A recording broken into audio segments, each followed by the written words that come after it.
Hey guys, it's me. Oh, I need to go to bed and I need some sleep. I haven't been sleeping well lately. And so I wanted to read something before I fell asleep, but I didn't want to start a new book.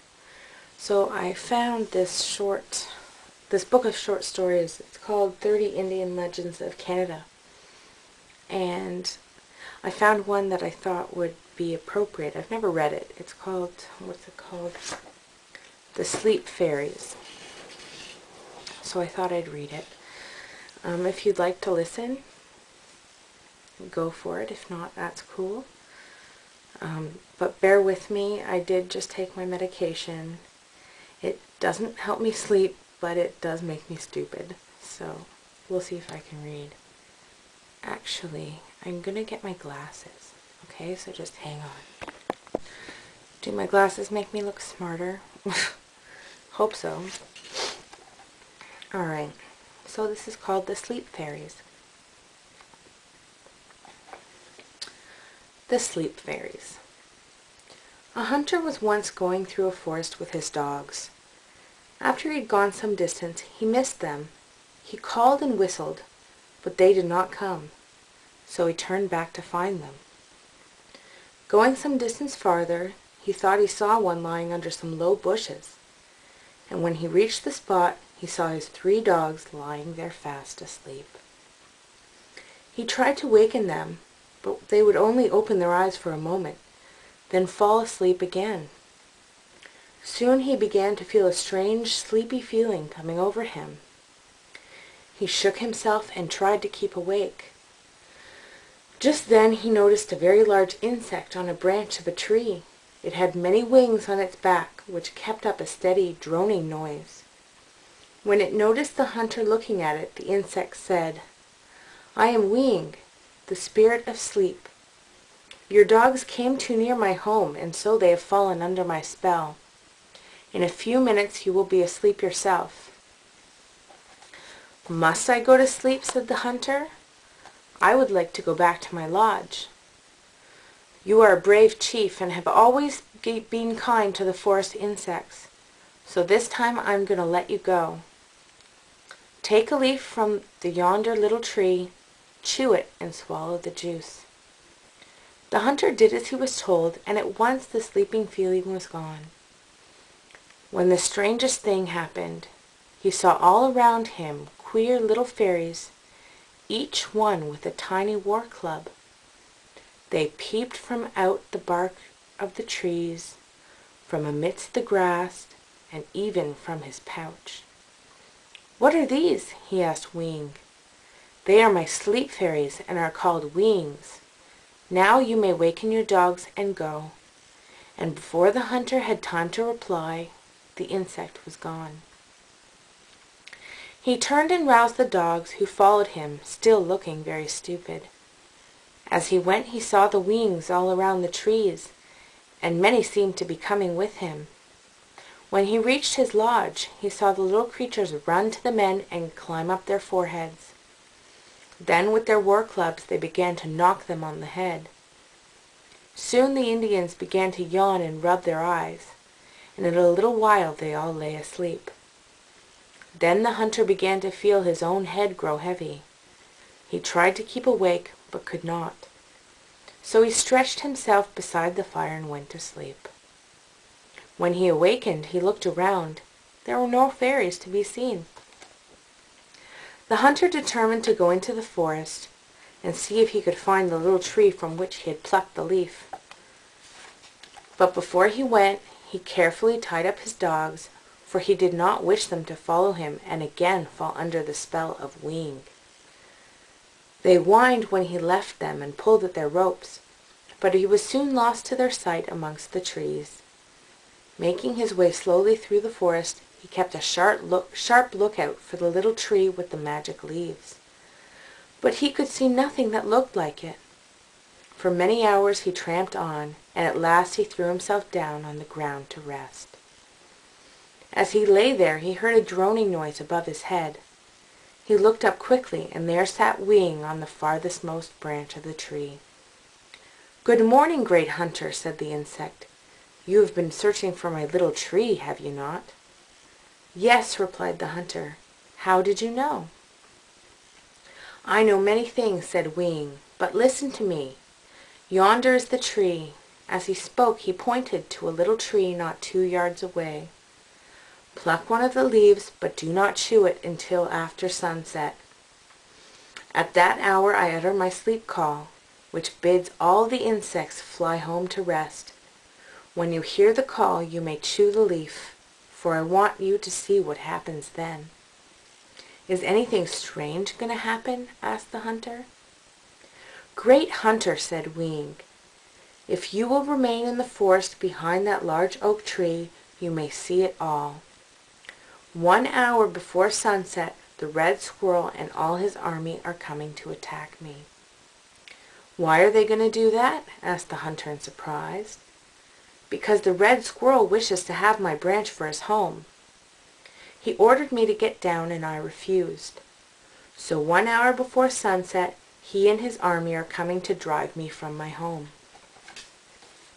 "What are you going to do?" asked the hunter. "Can I help you?" "I and my winged friends," said Wing, "are going to fight them when they come." "Yes, great hunter, you can help us by remaining to see that the battle is fair. The red squirrel knows that if he can once touch me, I must fall. But my insects have sharp swords, and they can keep the army back till sunset." "And what will happen then?" asked the hunter. "Then the insects must go to their homes. But if you swallow the juice of the leaf, you will see the end of the battle. Now go and hide behind the oak tree. In a few minutes my army will be here." The hunter did as he was bidden, and took his place behind the tree. From here he could see Wing quite plainly, but he was himself hidden. In a few minutes the insects began to assemble. First came the wasps, looking fierce and warlike. Then came the bees, buzzing along with indignation. Then dozens of flies, bluebottles, sandflies, and bullflies, all ready to fight. Then followed the moths, ladybugs, butterflies, and mosquitoes. Lastly, with a great noise, came a regiment of hornets, and took their places on the branch directly in front of Wing. The others had gathered in a huge circle around him, and in the midst of the bodyguard he sat, like a general ready for the attack of the enemy. He had not long to wait, for somewhere in the forest the red squirrel had assembled his army, and now he brought them forward in one body to the foot of the tree. All the red squirrels were in front. Next came the gray squirrels, then the chipmunks. The red squirrel gave the command, and up the tree his army began to climb. Out on the branch they came, where Wing sat at the farthest end. But the hornets were ready for them, and as they advanced the sharp swords of the defenders pricked their noses, eyes, and bodies. Backward they tumbled, some falling from the limb, others clinging desperately to the underside. Then the gray squirrels pushed forward, and in spite of many wounds, broke through the ranks of the hornets. They had nearly reached Wing when the bees, buzzing more indignantly than ever, made one fierce dash at them. The gray squirrels fought bravely, but at every turn they met terrible stinging blows. At last they could not see what they were doing, and like the red squirrels, many of them fell from the limb. While this part of the battle was going on, the chipmunks had been waging a war of their own with the wasps, who had attacked them. The battle had been a sharp one, and many soldiers of both armies lay dead on the ground below the tree. But the chipmunks had won the victory, and now made their way along the branches towards Wing. Their leader, a large, bold-looking chipmunk, made a fierce rush at Wing and almost touched him. But just as he did so, with a noiseless swoop, down came the mosquitoes upon him.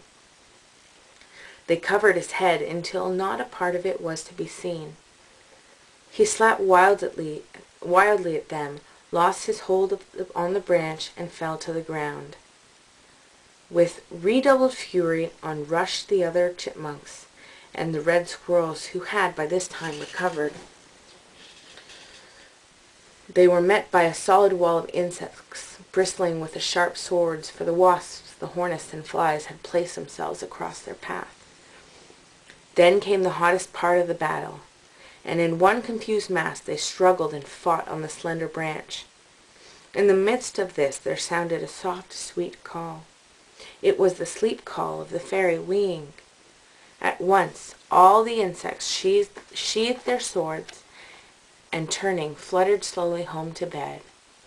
As each one departed, he uttered a soft good night to Wing. The hunter, who was watching all this anxiously, wondered that although the red squirrel's army was still fighting, it was making no headway. He wondered how this could be. Suddenly he remembered the leaf in his pocket. At once he chewed it, and he then saw the reason for the squirrel's defeat. At the call of Wing, his sleep fairies had come forth, and now with their clubs were knocking their enemies on the head. Blow after blow they struck. The squirrels resisted bravely, but it was useless. In a few minutes they were driven back and off the branch of the tree, and were glad to escape to their homes. As the drunkenness gathered, it's my mind, as the darkness gathered and the magic of the leaf began to wear away, the hunter could just dimly see Wing sitting in the midst of his sleep fairies, like a great general who has won his battle. I enjoyed that. Did you enjoy that? My pills are kicking a little, so I'm feeling really slow and stupid. I love you all. Late us.